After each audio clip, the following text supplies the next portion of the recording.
Hi friends, welcome to my channel knowledge brings wisdom. आज ET money app के बारे में डिटेल में जानेंगे। Investment, insurance, credit card, loans और भी बहुत कुछ आप ईटी मनी के थ्रू कर सकते हैं। ये एक मल्टीपल इन्वेस्टिंग ऐप है। तो इसमें देखिए आप फिक्स डिपॉजिट, एनपीएस, ये सब में भी इन्वेस्ट कर सकते हैं। यहाँ पे आप देखेंगे एकदम लोअर साइड में investment, insurance, genius, cats and loans और लर्निंग के लिए बहुत सारा यूट्यूब वीडियोस यहाँ पे है। और जैसे यहाँ पे डिफरेंट लोन्स के बारे में आप इंफॉर्मेशन मिल सकता है आपको। और जैसे personal loan, business loan, credit card भी आप उसमें स्पेंडिंग उसमें बारे में भी है। और जीनियस जो कि नया आपको गाइडेड वे से कैसे इन्वेस्टमेंट करना है, डिफरेंट पोर्टफोलियो के आपको सजेशन देता है जीनियस। और आपको गाइडेड वे से इन्वेस्ट पर्सनलाइज जैसे लिखा हुआ है यहाँ पे आप जैसे देख सकते हैं, personalise investment plan, dynamic and diversified allocations, risk management always on monthly portfolio rebalancing, one tap executions. बहुत सारा फीचर्स इसमें है, लेकिन ये फ्री नहीं है, इसके लिए आपको अलग से पे करना पड़ता है। इसमें देखिए आप 249 पर मंथ पे करने से आपको एक गाइडेड वे से आप इन्वेस्टमेंट कर सकते हैं। और ऐसे आप फ्री में आपको बेसिक जानकारी इसमें मिल सकता है। जैसे आपको हेल्थ इंश्योरेंस लेना है तो कौन सा अच्छा है, उसमें आपको थोड़ा सा आइडिया मिल सकता है। जैसे लिखा हुआ है, access to best health care for you and your family, timely finance for medical emergency, preventive care with annual health checkup, cashless treatments, ऐसे बहुत सारा चीज़ आप उसमें डायरेक्ट देख सकते हैं। टर्म लाइफ इंश्योरेंस में भी आप देख सकते हैं, जैसे स्पेसिफिक मेंशन किया हुआ है, for ensuring steady income in absence of earning members, जो कि बहुत ज़रूरी है। तो मैं यही चाहता हूँ कि अगर कोई यंग एम्प्लॉई है या कोई बिजनेसमैन है तो अपना टर्म इंश्योरेंस जरूर करे। लोग गलती क्या करते हैं कि टर्म इंश्योरेंस नहीं करते हैं, और कोई इमरजेंसी आने से अगर किसी का डेथ होता है तो उसके फैमिली बहुत प्रॉब्लम में पड़ जाते हैं। चाहे कितना भी ज़्यादा इनकम हो, लेकिन उनका अगर इनकम मेंबर जो है उसका अगर डेथ होता है तो बहुत प्रॉब्लम होता है फैमिली पर्सन को, बाकी बच्चे को बहुत प्रॉब्लम होता है। तो उसके बारे में भी आपको सोचना चाहिए, और इंश्योरेंस, टर्म इंश्योरेंस जरूर लेना चाहिए। जैसे ही इसमें कार इंश्योरेंस भी है, हेल्थ इंश्योरेंस है, तो एक बेसिक आइडियाज़ आपको मिल जाएगा। आप ईटी मनी में ही करना ऐसा ज़रूरी नहीं है, लेकिन आप एक इसमें से नॉलेज ज़रूर ले सकते हैं। तो इंश्योरेंस और इन्वेस्टमेंट।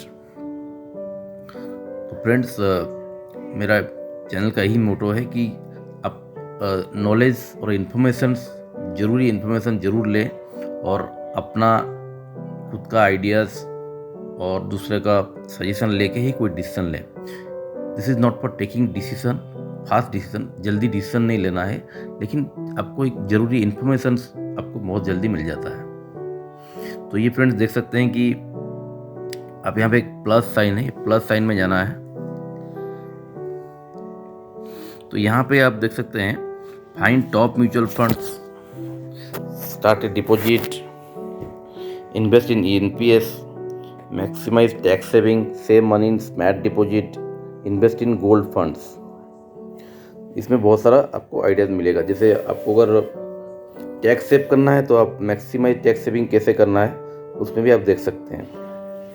जैसे यहाँ पे जैसे लिख रहा है कि maximise your tax saving to up to 48,000, तो कैसे करना है, ELSS में कितना होगा, टर्म लाइफ इंश्योरेंस अगर आप कर रहे हैं, हेल्थ इंश्योरेंस, सब कुछ एक पोर्टफोलियो आपको आइडिया दे रहा है कि आप अगर एनपीएस में कर रहे हैं तो उसमें भी आप सब मिला के आप 48,000 सेव कर सकते हैं। अमाउंट भी स्पेसिफाई किया हुआ है। तो टैक्स सेविंग का आपका नॉलेज आपको मिलता है उसमें से आपको टर्म इंश्योरेंस, हेल्थ इंश्योरेंस जरूर करना चाहिए। और ELSS में आप इन्वेस्ट करने से, और एनपीएस में फ़ायदा क्या है, एनपीएस में आप 50,000 एक्स्ट्रा टैक्स सेव कर सकते हैं। लेकिन एनपीएस में आपको उसी पैसा को इन्वेस्ट करना चाहिए क्योंकि आपको लॉन्ग टर्म रिटायरमेंट के बाद ज़रूरत पड़ेगा, क्योंकि उसमें बीच में आप उसको ज़्यादा यूज नहीं कर सकते हैं। तो लॉन्ग टर्म के लिए एनपीएस होता है, मेनली आपका रिटायरमेंट का फंड क्रिएट करने के लिए ही होता है। तो आप टैक्स सेविंग साथ साथ में आप लॉन्ग टर्म सोच सकते हैं ईएलएसएस में और एनपीएस में। और आपका इंश्योरेंस, आपका लाइफ इंश्योरेंस के लिए टर्म इंश्योरेंस और हेल्थ के लिए पूरा फैमिली के लिए हेल्थ इंश्योरेंस आप ले सकते हैं। तो ये आपको गाइडेंस मिल सकता है, इसमें आपको बहुत अच्छा गाइडेंस मिलता है। और इन्वेस्टमेंट के लिए आप इसमें प्लस में जाइए, फाइंड टॉप म्यूचुअल फंड, यहाँ पे आप जा सकते हैं। यहाँ पे डायरेक्टली आप फंड आपको इक्विटी, डेब्ट, हाइब्रिड तीनों में कैसे इन्वेस्ट करना है वो आपको दिखाता है। यहाँ पे आपको पोर्टफोलियो भी दिखाता है। जैसे आप देखिए ईटी मनी स्मार्ट सॉल्यूशंस में tax saver high growth portfolio 70-30 beat the FDs, buy low sell high, long term capital builders, replace the FDs, ये एक पोर्टफोलियो सॉल्यूशंस है। और यहाँ पे आप डायरेक्ट रेटिंग के हिसाब से फंड देख सकते हैं। 3 ईयर्स रिटर्न में सबसे 5 स्टार रेटिंग अच्छा है quant multi asset funds, quant absolute funds, और बाकी 5 star ICICI prudential equity and डेब्ट, एक्सिस ट्रिपल एडवांटेज जो कि 24% ज़्यादा रिटर्न दे रहा है। ऐसे आप डायरेक्टली फंड भी चूज कर सकते हैं और यहाँ पे आप पोर्टफोलियो चूज कर सकते हैं। तो मल्टीपल ऑप्शन है, इंश्योरेंस है, एनपीएस है, फंड्स है और पोर्टफोलियोज भी है और गाइडेड पोर्टफोलियोज भी है। गाइडेड पोर्टफोलियो जो है वो इसके लिए आपको मंथली पेमेंट करना पड़ेगा और फ्री के लिए आप यहाँ पे जा सकते हैं। अगर आपको फ्री में, और यहाँ पे देखिए टॉप राइट कॉर्नर में स्मार्ट असिस्ट में आप क्लिक करना है।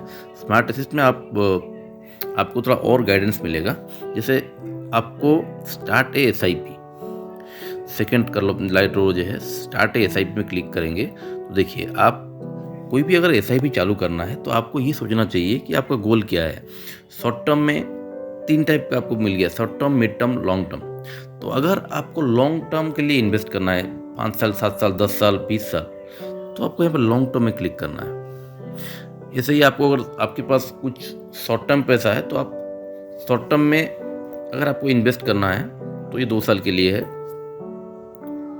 उसके लिए आपको अलग से, जैसे वैकेशंस, आपको कोई यहाँ पे स्पेसिफिक मेंशन भी किया हुआ है गोल्स, देखिए आप वैकेशन और पेइंग चाइल्ड स्कूल फीस, जैसे 2 साल के बाद आपको कुछ फीस पे करना है।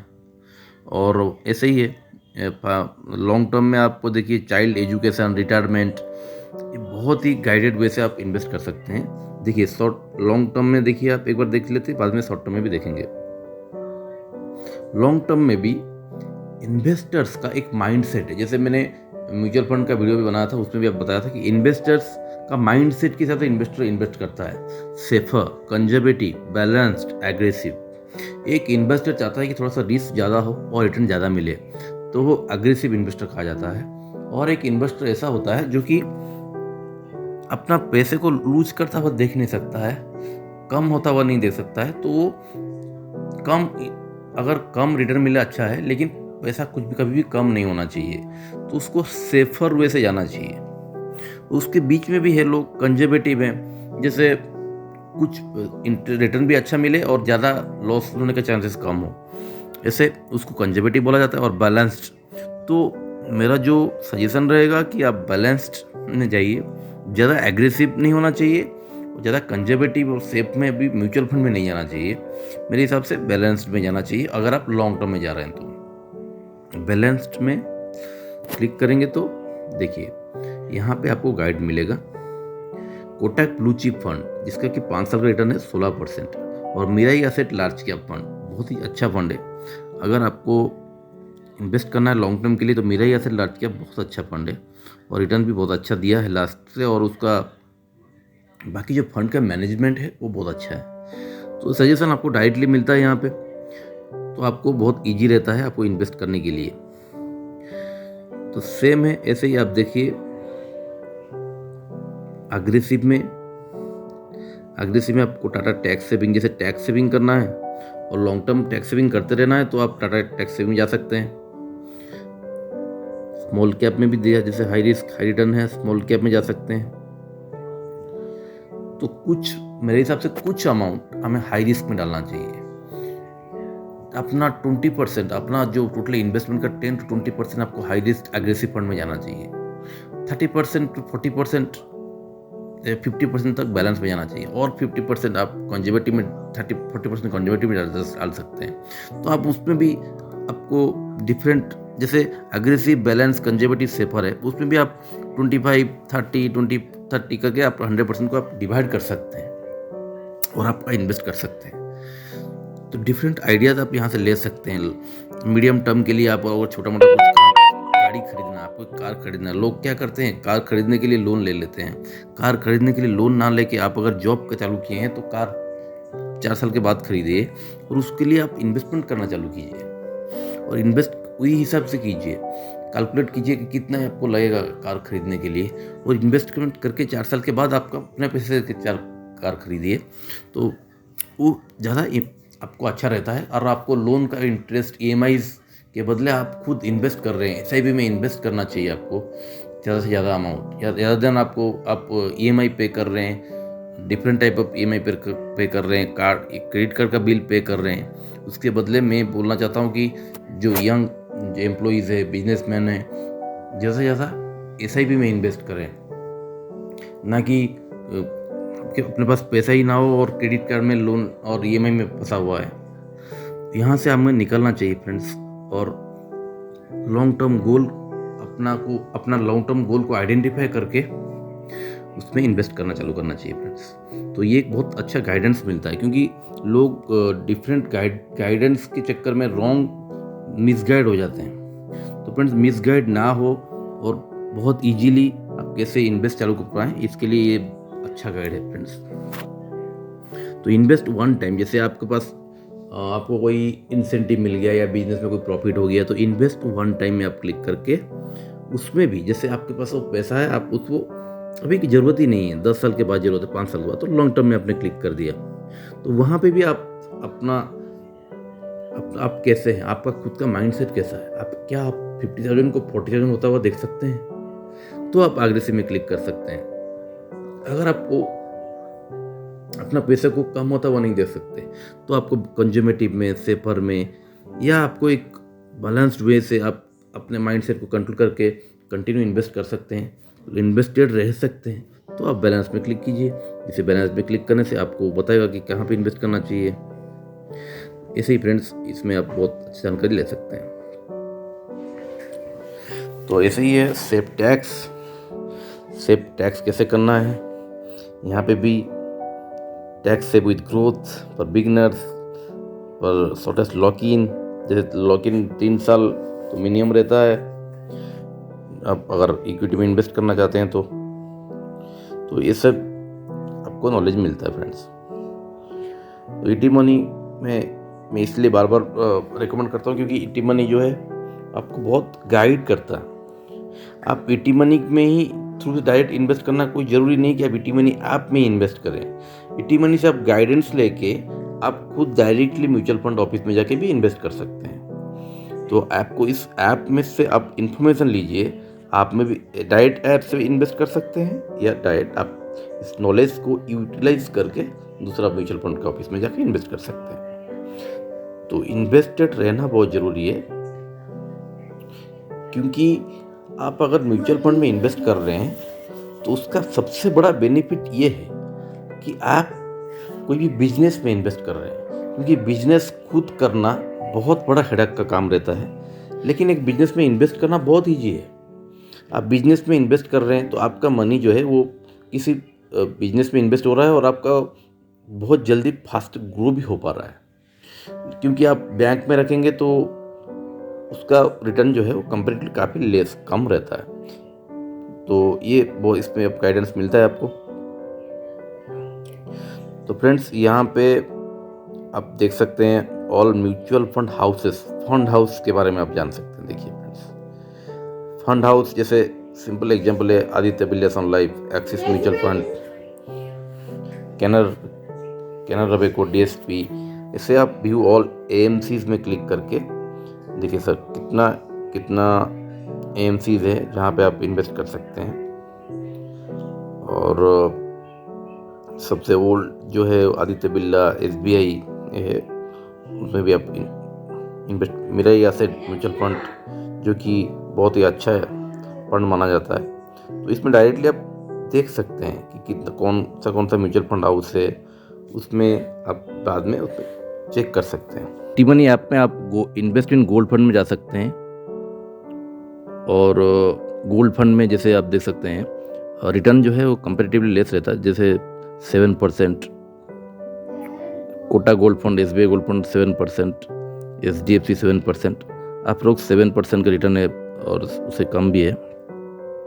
तो कुछ अमाउंट आप गोल्ड फंड में इन्वेस्ट कर सकते हैं, जो कि अगर मार्केट का फॉल के साथ उससे कोई लिंक ज़्यादा रहता नहीं है, और अच्छा एक कंपैरेटिवली बेटर FD से बेटर रिटर्न मिलता है, क्योंकि FD में अभी रिटर्न जो है वो 5 से 6% है। तो कंपैरेटिवली FD से बेटर रिटर्न आपको गोल्ड फंड में मिल सकता है। और आप save money in smart deposit जो पॉइंट है उसमें आप जाके देख सकते हैं। स्मार्ट डिपॉजिट में भी आपको ऑप्शंस मिलता है, रिकरिंग और वन टाइम, इसमें भी आप जाके देख सकते हैं। और SIP और फिक्स्ड अमाउंट भी इन्वेस्ट कर सकते हैं। ऐसे ही फिक्स डिपॉजिट्स में आप देख सकते हैं, ये फिक्स डिपॉजिट जो है वो बैंक का फिक्स डिपॉजिट नहीं है, इसमें डिफरेंट कंपनीज का फिक्स डिपॉजिट है। जैसे बजाज फाइनेंस भी फिक्स डिपॉजिट उसमें इन्वेस्ट कर सकते हैं। तो ऐसे डिफरेंट कंपनीज का जो फिक्स डिपॉजिट है इसमें आप इसके थ्रू से इन्वेस्ट कर सकते हैं। तो इससे फ़ायदा क्या होता है, कंपैरेटिवली बैंक से इन्वेस्टमेंट इंटरेस्ट रेट ज़्यादा रहता है, और रिस्क म्यूचुअल फंड्स और इक्विटी से रिस्क इसका कम रहता है। तो कुछ मनी अब पार्क करने के लिए इसमें FDs आप कर सकते हैं। तो फ्रेंड्स, ये है टी-मनी का डिफरेंट फीचर्स, जिसको कि यूज करके आप शॉर्ट टर्म और long term investment, tax savings, insurance, loans और भी बहुत कुछ जान सकते हैं, और पोर्टफोलियोज भी क्रिएट कर सकते हैं, जिसे जीनियस के थ्रू से कर सकते हैं, और डायरेक्ट आप स्मार्ट असिस्ट के थ्रू से टी-मनी स्मार्ट सोल्यूशन से भी कर सकते हैं, जैसे मैंने पहले से बताया। और मैंने पहले वीडियो में लार्ज कैप, मिड कैप के बारे में मैंने बहुत डिटेल में दिया हूँ, उसको भी आप देख सकते हैं, उसका लिंक मैं दे दूँगा। तो इसमें भी आप देख सकते हैं कि बहुत सारा इन फंड्स में कैसे डायरेक्ट चूज करें, उसमें बहुत कुछ इसमें डिटेल में दिया हुआ है। जस्ट शॉर्ट में बोल देता हूँ कि इक्विटी, डेब्ट, हाइब्रिड और कमोडिटीज़, ये सब बहुत सारा गोल्ड, जैसे गोल्ड एक कमोडिटीज़ है, तो ये सब बहुत सारी जगह पे आप इसमें ऑप्शंस मिलता है। तो ये सब आप खुद देख के थोड़ा टाइम दीजिए और अपना नॉलेज गेन कीजिए, इन्फॉर्मेशन गेन कीजिए और अपना इन्वेस्टमेंट चालू कीजिए। तो फ्रेंड्स, वीडियो अच्छा लगा है तो लाइक और शेयर कीजिए और सब्सक्राइब कीजिए मेरे चैनल को।